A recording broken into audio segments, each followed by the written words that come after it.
بسم اللہ الرحمن الرحیم نحمده ونصلی علی رسولہ الکریم وبعد۔ جمعیت علماء اسلام پاکستان کی مرکزی مجلس عمومی کا اجلاس 19 اور 20 اپریل کو لاہور میں منعقد ہوا۔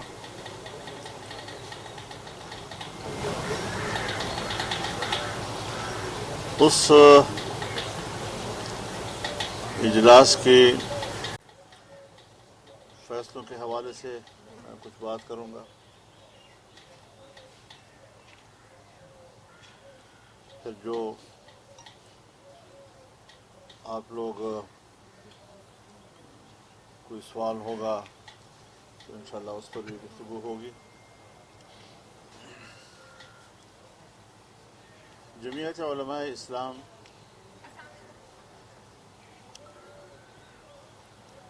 فلسطین کی جدوجہد آزادی کی حمایت بھرپور انداز سے جاری رکھے گی۔ اسرائیل ایک ناجائز ملک ہے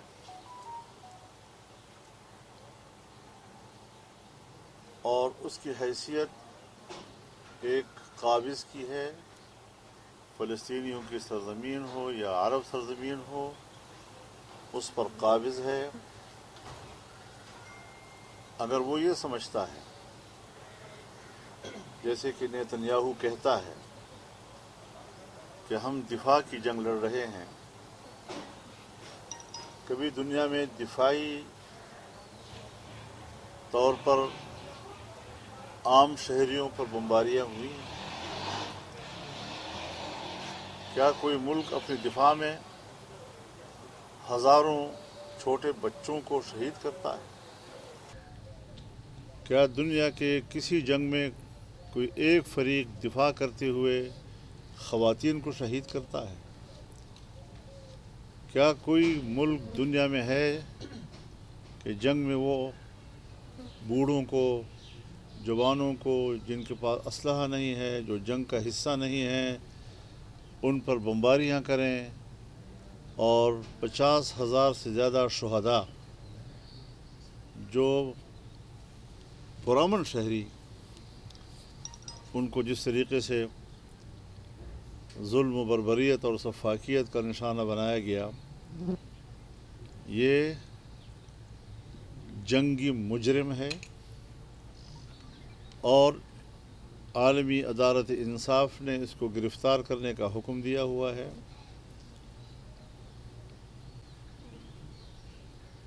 اس کے باوجود عدالت کے اس فیصلے کا احترام نہ امریکہ کرتا ہے، نہ یورپی ممالک کرتے ہیں۔ حکومتیں بھی ان جنگی جرائم کی پشت پناہی کر رہی ہیں اور جو انسانی حقوق کی تنظیمیں ہیں، چاہے وہ اقوام متحدہ کی انسانی حقوق کا ادارہ ہو، چاہے جنیوا انسانی حقوق کنونشن کا ادارہ ہو، چاہے اس کا تعلق یورپی یونین کے ساتھ ہو، سب اس وقت جنگی جرائم کی پشت پناہی کر رہے ہیں۔ فلسطینی عوام کے قتل عام میں اور فلسطین کے آبادیوں کو منہدم کرنے میں یہ سب ایک صف ہیں اور ایک ہی جرم کے مرتکب ہیں۔ لیکن جو حمایت جمعیت علماء کی روز اول سے ہے فلسطینیوں کے لیے، وہ آج بھی بدستور برقرار ہے اور ہم پاکستان میں لیڈنگ پوزیشن میں فلسطینیوں کے اس کاز کی حمایت میں میدان میں ہیں۔ ہم نے اس حوالے سے کراچی میں بہت بڑا ملین مارچ کیا اور ہم نے تقریباً پچھلے تمام جو ہمارے اپنے پلیٹ فارم سے ملین مارچ سے ان کے ریکارڈ توڑے۔ اس سلسلے میں اب 27 اپریل کو کراچی میں 27 اپریل کو لاہور میں ایک بہت بڑا اجتماع ہوگا، ملین مارچ ہوگا، اور پنجاب کے عوام اپنے فلسطینی بھائیوں کے حق میں آواز بلند کریں گے، ایک میدان میں ہوں گے، ایک آواز ہوں گے، ایک قوت ہوں گے، اور یہ امت مسلمہ کی آواز ہوگی، نہ کہ صرف ایک شہر یا ایک صوبے کے عوام کی آواز۔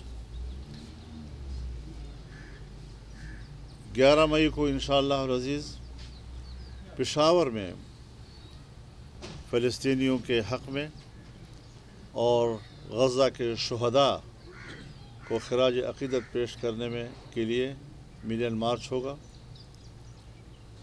اسی طریقے سے 15 مئی کو اسی عنوان سے کوئٹہ میں ملین مارچ ہوگا۔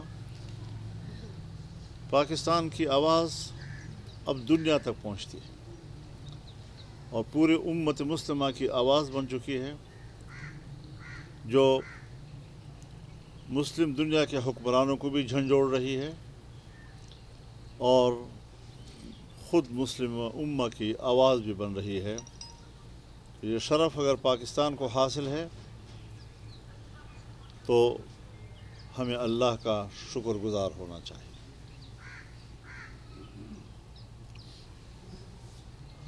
ہم ایک بار پھر پاکستانی قوم، پاکستان کا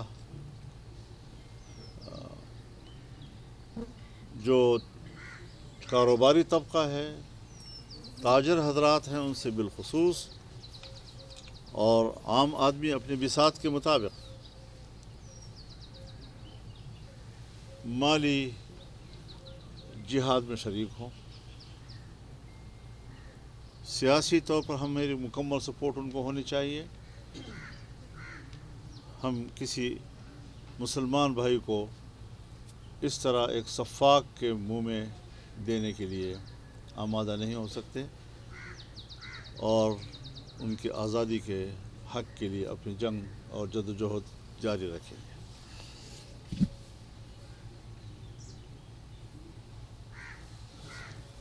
اس وقت ملک میں اور خاص طور پر خیبر پختونخوا، بلوچستان، سندھ بدامنی کی صورتحال اب ناقابل بیان ہے۔ کوئی حکومتی ریٹ نہیں ہے کہیں پہ، مسلح تنظیمیں، مسلح گروہ دندناتے پھر رہے ہیں، اور عام لوگ نہ اپنے بچوں کو اسکولوں میں بھیج سکتے ہیں، نہ اطمینان کے ساتھ وہ کوئی بال بچوں کے لیے کما سکتے ہیں، مزدوری کر سکتے ہیں۔ کاروباری طبقہ جو ہے وہ بھی پریشان کہ منہ مانگے بتے ان سے لیے جا رہے ہیں۔ تو اس حوالے سے ہماری حکومت کی کارکردگی اب تک زیرو ہے۔ کسی قسم کی کوئی پیش رفت لوگوں کو ریلیف دینے میں نہیں ہو سکی ہے۔ اس بات کو بھی ہماری جماعت اجاگر کرے گی اور کر رہی ہے، اور یہ موقف لیے ہوئے ہیں ہم کہ حکومتی یا ریاستی ادارے عوام کے جان و مال کو تحفظ فراہم کرنے میں مکمل ناکام نظر آ رہی ہے۔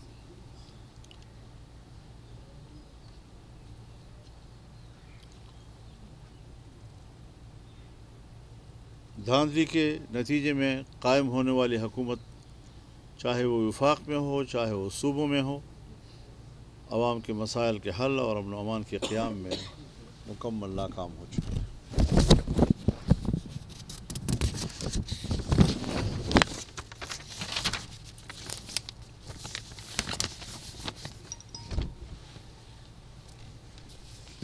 جمعیت علماء اسلام کو یہ امتیاز حاصل ہے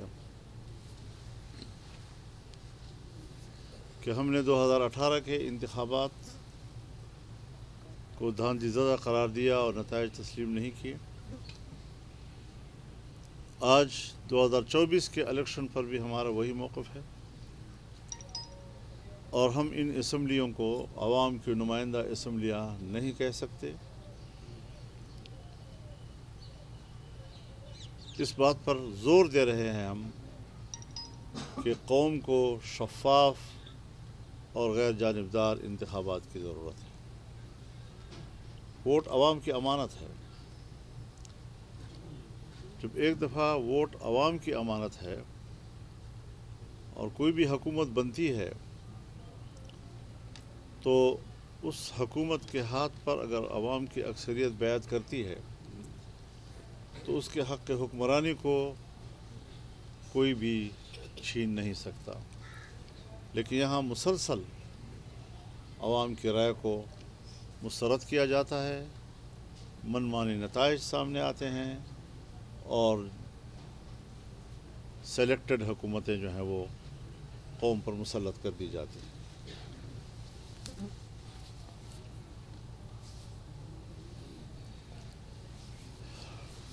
جمعیت علماء اسلام نے یہ فیصلہ بھی کیا ہے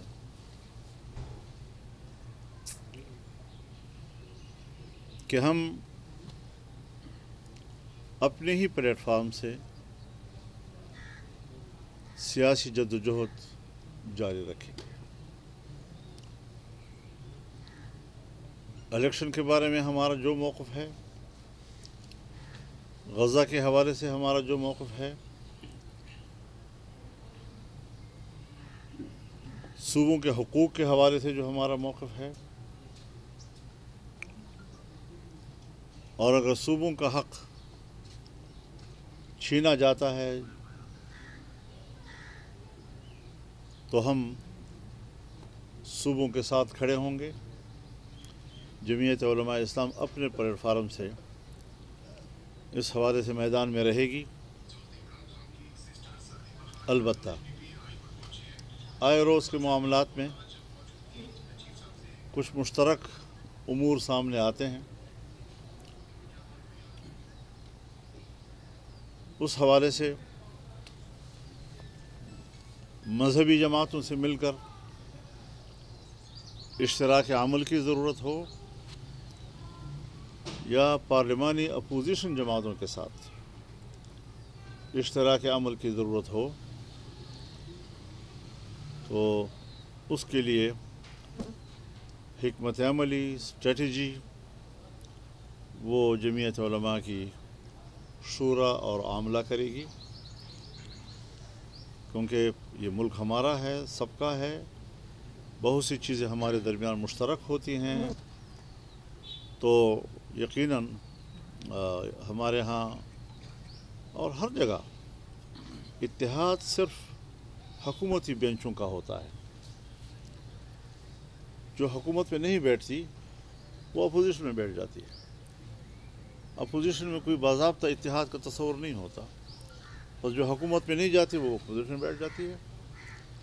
تو اس حوالے سے اپوزیشن کا کوئی ابھی تک باضابطہ کوئی مؤثر اتحاد تو موجود نہیں ہے، لیکن ہم باہمی رابطے کو برقرار رکھیں گے تاکہ کہیں پر بھی اگر کوئی فوری طور پر کسی اشتراک عمل کی ضرورت پڑے اور کسی جوائنٹ ایکشن کی ضرورت پڑے تو اس کے لیے راستے کھلے ہیں، فضا ہموار ہیں اور کریں گے انشاءاللہ۔ لیکن باقاعدہ ایک اپوزیشن کا کوئی بڑا اتحاد قائم کرنا، اس پر ہماری جنرل کونسل نے، ہم نے ان کے سامنے ساری بات رکھی، لیکن کونسل اس پر ابھی آمادہ نہیں ہے اور اس پر کام کی ضرورت ہوگی۔ یکدم سے ایک جست میں شاید ہم یہ مقصد حاصل نہ کر سکیں۔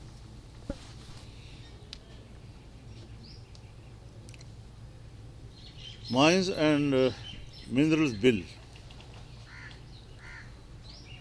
جو صوبہ خیبر پختونخوا میں بھی پیش کیا جا رہا ہے، ابھی تک پیش نہیں ہوا، یا بلوچستان میں پیش کر بھی دیا گیا ہے اور شاید پاس بھی ہو چکا ہے. جمعیت علماء اسلام کی جنرل کونسل نے اس کو مسترد کر دیا. میں یہ بھی واضح کرتا چلوں کہ ہمارے بلوچستان اسمبلی میں ہمارے کچھ پارلیمانی ممبران نے اس کو ووٹ دیا ہے. تو ان سے باضابطہ طور پر وضاحت طلب کر لی گئی اور ان کو شوکاز نوٹس جاری کر دیے گئے. اگر جماعت ان کے جواب سے مطمئن ہوئی تو پھر ظاہر ہے کہ اس عذر کو اگر کوئی واقعی جائز عذر ہے تو قبول کیا جا سکتا ہے. اگر جماعت مطمئن نہ ہوئی تو پھر ان کی رکنیت ختم کر دی جائے گی. ہمیں اس کی کوئی پرواہ نہیں ہے کہ اسمبلی میں ہماری تعداد گھٹ جائے گی، ہمارے ممبران کی تعداد کم ہو جائے گی. نہیں، اصول ہوتا ہے. اور میں مرکزی امیر ہوتے ہوئے بھی پارٹی پالیسی سے انحراف نہیں کر سکتا، تو ہمارے دوسرے ساتھی کیسے کریں گے؟ پارٹی نظم سب سے اولین چیز ہے. اس کے لیے کسی فرد کو قربان کیا جا سکتا ہے لیکن پارٹی کو قربان نہیں کیا جا سکتا.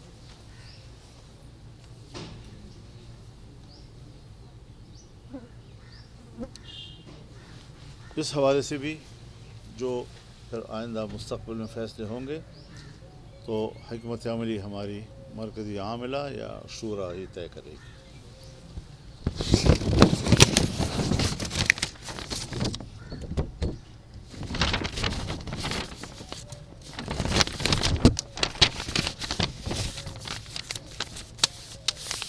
یہ بتائیے گا، آپ نے جیسے ابھی مجلس عمومی کے فیصلوں کے حوالے سے آگاہ کیا اور آپ نے کہا کہ اشتراک عمل جو ہے وہ سیاسی جماعتوں کے ساتھ ہو سکتا ہے، لیکن آپ کے لاہور کے اجلاس کے بعد ایک بات سامنے آئی کہ آپ منصورہ گئے اور اس کے بعد ایک اتحاد مجلس کے نام سے ایک نیا نام بھی سامنے آیا. تو یہ بتائیں کہ کیا آپ سیاسی پارلیمانی جماعتوں سے جو ہے وہ آپ کیا سمجھتے ہیں کہ ان کے ساتھ آگے نہیں بڑھ سکتے، اور کیا ایک مرتبہ پھر متحدہ مجلس عمل تو بحال نہیں ہونے جا رہی، یا پھر کسی اور عنوان سے جو ہے آپ اپنی تحریک جو ہے پاکستان میں چلانے جا رہے ہیں؟ مذہبی جماعتوں کے ساتھ رابطے قائم کرنا یہ ہمارے نزدیک ایک مثبت اقدام ہے. اور ویسے بھی ایک عرصہ ہوا میں منصورے نہیں گیا تھا.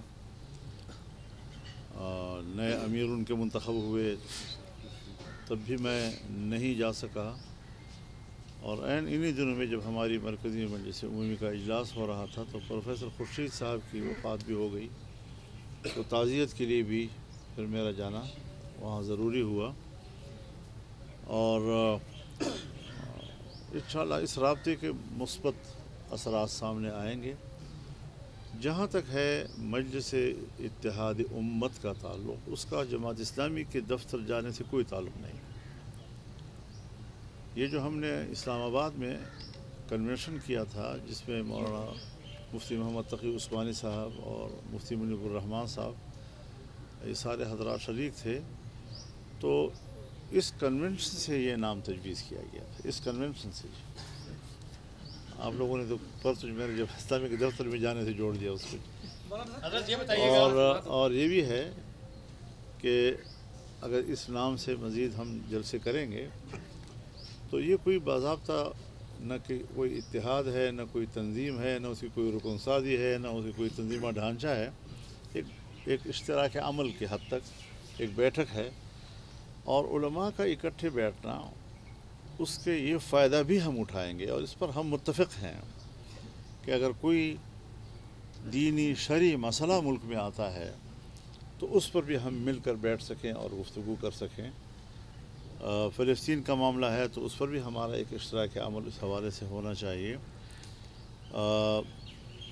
تو یہ ایک مشترکہ موقف لینا، شرعی معاملے پر ایک مشترکہ موقف لینا، اس کے لیے ایک بیٹھک کی حیثیت رکھتا ہے. اور یہ اس وقت سے ہم نے اس کا آغاز کیا. یہ جو ابھی لاہور میں جلسہ ہو رہا ہے یہ بھی مجلس اتحاد امت ہی کے پلیٹ فارم سے ہو رہا ہے. لیکن باقی خود جمعیت علماء کے اپنے پلیٹفارم سے بھی ہو رہے ہیں اور جس میں سب کو دعوت دی جاتی ہے۔ حضرت یہ بتائیے گا کہ آپ نے کہا کہ ہم نے فی الحال کسی بڑی اپوزیشن اتحاد کے لیے رضامندی ظاہر نہیں کی، تو پچھلے دنوں یہ بات سامنے آئی تھی کہ JUI نے تحریک انصاف کے سامنے جو ڈیمانڈز رکھی تھی جس کا انہوں نے جواب نہیں دیا، یہ بات درست؟ یہ باتیں تو ہماری 1 سال سے چل رہی ہیں اور ابھی تک تعلقات کی بہتری، آپس کے بہتر ماحول کی تشکیل، اس پہ تو بہت پیش رفت ہوئی ہے۔ جب ہم کبھی ایک دوسرے کو بالکل نہیں ملتے تھے تو ہم بلا تکلف اب ملتے ہیں، ایک دوسرے کے ساتھ بیٹھتے ہیں، میں بھی چلا جاتا ہوں، وہ بھی تشریف لے آتے ہیں۔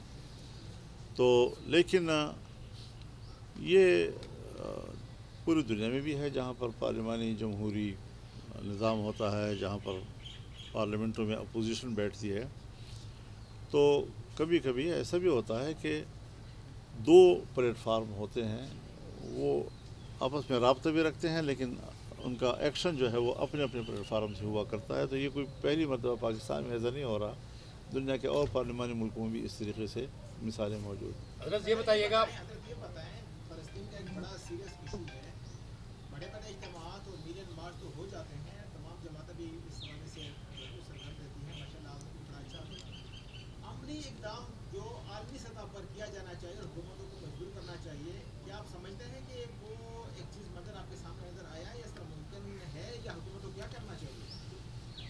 یہ سوال آپ کا سنجیدہ ہے، لیکن حکومتیں نہ ہماری بات کو سنجیدہ لے رہی ہیں، نہ امت مسلمہ کی بات کو سنجیدہ لے رہی ہیں، اور انہی کی وجہ سے یعنی امت جو ہے ان سے شاکی ہے۔ لیکن امت کے اپنے حوصلے بلند ہے، وہ ایک پلیٹ فارم ہر صرف یہ نہیں کہ صرف امت مسلمہ کی بات کرتا ہوں، اس جنگ کے خلاف امریکی پالیسیوں کے خلاف امریکی عوام بھی نکلے ہیں، برطانیہ میں عوام نکلے ہیں، یورپ کے ممالک میں عوام نکلے ہیں، خود اسرائیل کے اندر مظاہرے ہوئے ہیں، ہو رہے ہیں۔ تو ایسا نہیں ہے کہ عام انسانی معاشرہ چاہے وہ مسلم ہو نان مسلم ہو، وہ جنگ کے خلاف بھرپور رائے دے رہا ہے، اس پر بھرپور قسم کی ایک شعور بیدار ہوا ہے پوری دنیا میں، اور اسلامی دنیا سب کی نظر اس حوالے سے پاکستان کی طرف ہوتی ہے، کیونکہ پاکستان واحد ملک ہے جس کے اندر ایک ماحول موجود ہے کہ جہاں سے عوامی آواز اٹھ سکتی ہے اور وہ پھر سارے دنیا کے مسلمانوں کی آواز بن جاتی ہے۔ مولانا صاحب یہ فرمائیے گا کہ ماضی میں آپ پاکستان کی جو ابتر صورتحال جس کا آپ نے ذکر بھی کیا ہے، زمین گرم کرنے کی بات کرتے رہے ہیں، اور ایک طرف سے یہ بات ہو رہی ہے کہ یہ جو موجودہ حکومت ہے ان کے تو ہاتھ میں کچھ نہیں ہے، تو بات اسٹیبلشمنٹ سے کرنی چاہیے۔ آپ کا کیا نقطہ نظر ہے کہ کیا اسٹیبلشمنٹ کو آن بورڈ لینا چاہیے؟ آپ اسٹیبلشمنٹ کے ساتھ بات کرنے کے حق میں ہیں پاکستان کے حالات کی بہتری کے لیے، یا الیکشن جو آپ کہہ رہے ہیں ہونے چاہیے دوبارہ، کیا اسٹیبلشمنٹ کے بغیر بھی کوئی الیکشن کرا سکتا ہے؟ ایک ہے اصول کی بات اور ایک ہے جو معروضی طور پر صورتحال درپیش ہوتی ہے۔ اصول تو یہی ہے کہ الیکشن آزاد، شفاف اور الیکشن کمیشن کے انتظام کے تحت ہونے چاہیے، لیکن شکایت یہ ہے کہ اسٹیبلشمنٹ کیوں مداخلت کرتی ہے، وہ کیوں نتائج تبدیل کرتی ہے، وہ انتخابی عملے کی تبدیلیاں اپنی مرضی سے کیوں کرتی ہے، الیکشن کمیشن کو وہ لسٹ کیوں مہیا کرتی ہے کہ ان ملازمین کو فلاں جگہ رکھو، فلاں کو فلاں جگہ رکھو، فلاں کو فلاں جگہ رکھو۔ تو یہ اعتراضات اصولی طور پر ہمارے ہیں، اس کو ہم نے ہی زیادہ ہائی لائٹ کیا ہے، انہیں اجاگر کیا ہے، اور میں یہ سمجھتا ہوں کہ فوج یا جو ہماری اسٹیبلشمنٹ ہے وہ ریاست کے تحفظ کے لیے ہے، وہ ریاست کے مفادات کرے۔ اب ریاست سے وفاداری، ریاست کے ساتھ کمٹمنٹ میں وہ ان کو حق نہیں ہے کہ وہ پک اینڈ چوز کریں۔ سب سے پہلے میں دعوے دار ہوں اس بات کا کہ میں اسٹیٹ کا حامی ہوں، میں اسٹیٹ کے ساتھ کھڑا ہوں، میں آئین کے ساتھ کھڑا ہوں، میں پارلیمنٹ کے ساتھ کھڑا ہوں، اور اگر ہم ان کے ایجنڈے پر پورا نہیں اتر سکتے، اگر ان کو یہ خیال ہو کہ ہم نے تو اگلے 5 سالوں میں خیبر پختونخوا کے معدنیات پہ قبضہ کرنا ہے تو ہم نے تو بلوچستان کے معدنیات پہ قبضہ کرنا ہے، اور یہ ان کے ایجنڈے پر ہو اور ان کو پتہ ہو کہ فضل الرحمن اس پہ ساتھ نہیں دے گا، جی یہ ساتھ نہیں دے گی، تو اس پہلے سے ہی اس کو کاٹ دو، اس کے پر کاٹ دو جی، تاکہ اس کا پارلیمانی رول نہ رہے جی۔ لیکن یہ خواب بن جاتے ہیں، ایسی خواہشیں ہیں۔ 26ویں ترمیم پر ہم نے قومی اسمبلی میں 8 اراکین اور سینٹ میں 5 اراکین کے اوپر جو کردار ادا کیا ہے، تو اس کا معنی یہ ہے کہ یہ اللہ کے ہاتھ میں ہے، یہ آپ لوگوں کے ہاتھ میں نہیں ہے جی۔ اور اب ایک دفعہ مجھے یاد ہے وہ جو ڈومیسٹک کیا تھا وائلنس کے حوالے سے ایک قانون آ رہا تھا، پنجاب اسمبلی میں آ رہا تھا جی، ہمارا ایک ممبر وہاں نہیں تھا، لیکن ہم نے لاہور میں جا کر مورچہ لگایا اور حکومت کو پسپا کر دیا۔ تو رول ہونا چاہیے۔ اب ہمارے ہاتھ میں ایک رول آیا 26ویں ترمیم کے حوالے سے، ہم نے کوئی 34 کلازز سے ان کو دستبردار کرایا اور پوری اپوزیشن کی جماعت کو دن رات کی صورتحال اور ہر ڈیولپمنٹ سے ان کو آگاہ کیا، اور ایک مشترکہ حکمت عملی کے تحت ہم یہاں سے اٹھے۔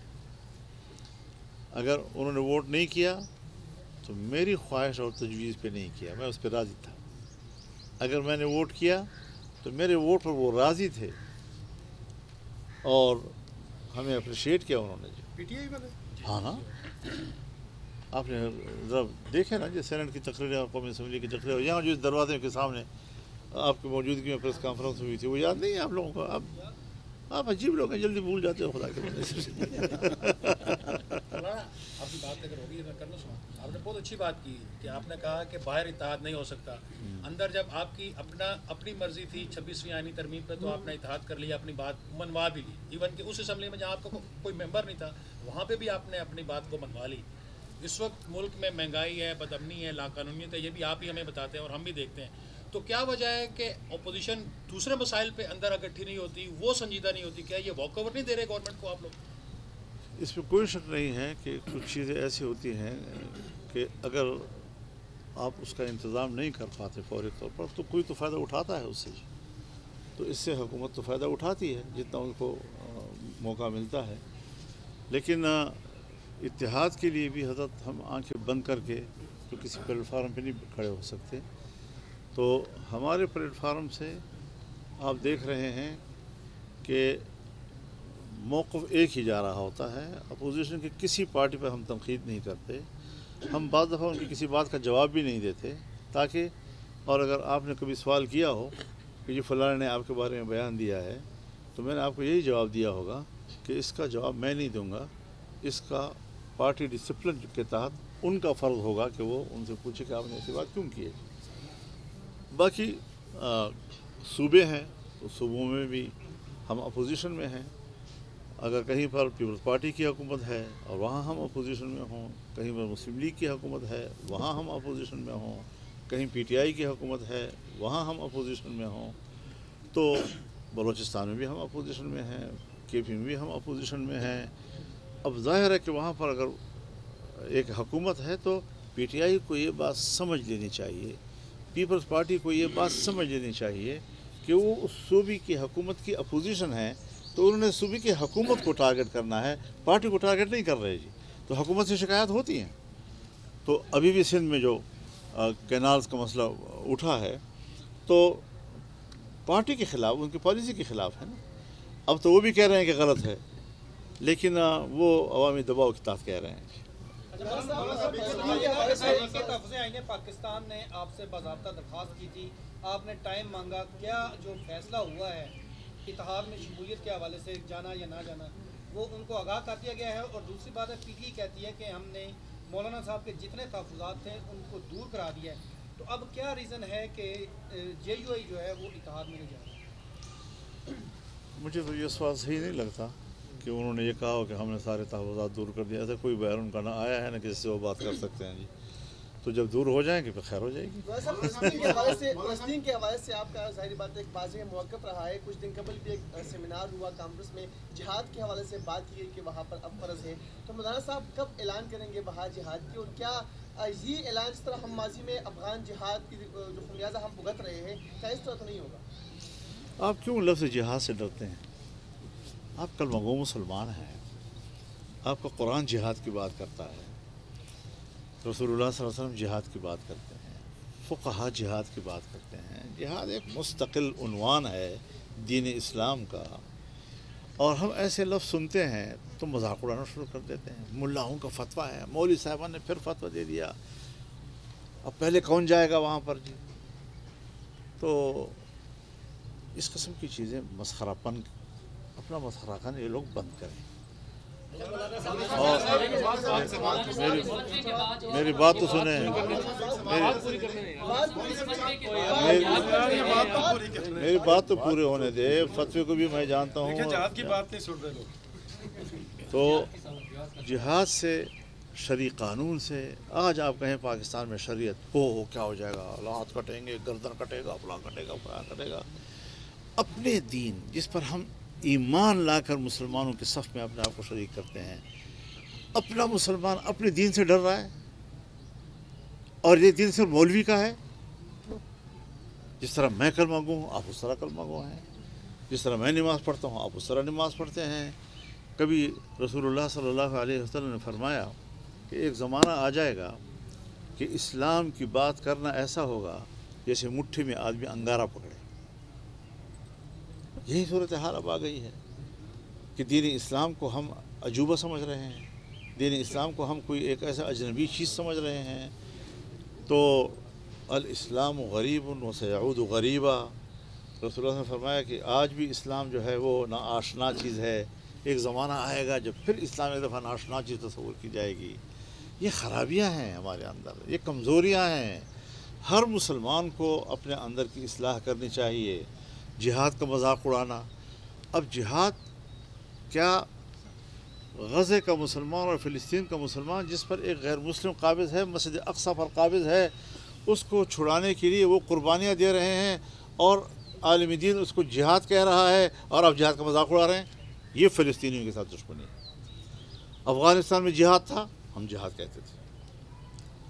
اسلامی دنیا منقسم ہے 57 یا 58 اسلامی ممالک میں، تو جغرافیائی طور پر ہر ملک کے اندر کے حالات اپنے ہو جاتے ہیں۔ اس طرح کے فیصلے جو ہیں ہر ملک اپنے ماحول کے تحت کرتا ہے۔ اگر کوئی فلسطین میں رہتا ہے تو ان پر جہاد فرض ہے، جو ساتھ میں سرحدات ہیں وہ اگر اندر جا سکتے ہیں تو ان پر فرض ہے، دور والے ہیں ان کے لیے اور کوئی راستہ نہیں ہے، وہ سیاسی حمایت کرتا ہے، کوئی چندہ بھیج دیتا ہے۔ تو یہ ساری چیزیں جو ہیں جہاد کے زمرے میں آتی ہیں۔ براہ راست لڑنا یا لڑنے والے کو سپورٹ دینا، مالی سپورٹ دینا، اخلاقی سپورٹ دینا، سیاسی سپورٹ دینا۔ اب آپ مجھے بتائیں کہ جہاد افغانستان یہ ہمارے حکمرانوں کا نعرہ نہیں تھا؟ وہاں تو آپ جہاد کا لفظ کے مخالف بول بھی نہیں سکتے تھے۔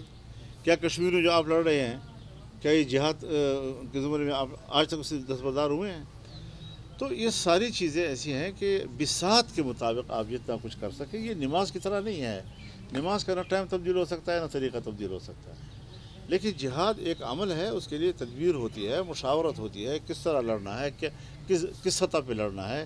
یہ ساری چیزیں، جہاد صرف ایک چیز کا نام ہے، وہ ہر جد و جہد، وہ ہر محنت جو اعلاء کلمت اللہ کے لیے ہو، اور اللہ کے احکام واضح ہیں۔ اگر اللہ نے مجھے آزاد جنا ہے، کسی کا باپ بھی میری آزادی کو سلب نہیں کر سکتا۔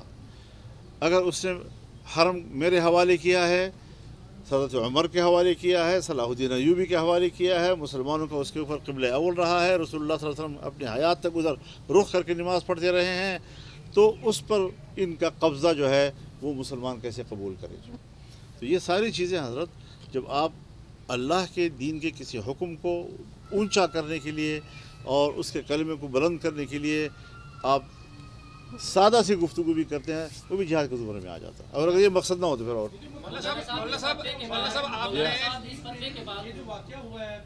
یہ آپ کو فتویٰ لڑا ہوا ہے کہتے ہیں آپ۔